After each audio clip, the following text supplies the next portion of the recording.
Moving on now, and severe weather has caused deadly flooding in South Korea, where 2 people have died and over 1,000 residents were forced to evacuate following record-breaking rainfall. The Interior and Safety Ministry reported that parts of the South Chungcheong regions just south of Seoul received more than 400 millimetres of rain, the highest per-hour rainfall recorded in the region since data collection began in 1904.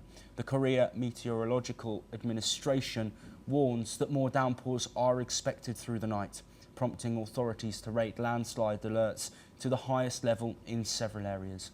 In the southern city of Gwangju, dozens of roads and buildings were quickly submerged, and more than 400 schools were shut, and 166 reported damaged due to the flooding.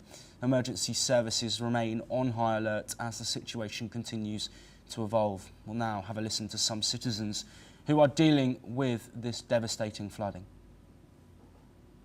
가슴이 무너지고 하늘이 무너지죠. 내부까지 물이 차가지고 쇼파니 냉장고니 집기들이 다 컴퓨터 뭐 이런 게 다 둥둥둥 뛰어다니는데 그 모습 보면 어떻겠습니까? 아주 진짜 뭐 죽을 거하고 똑같은 상황이 되죠.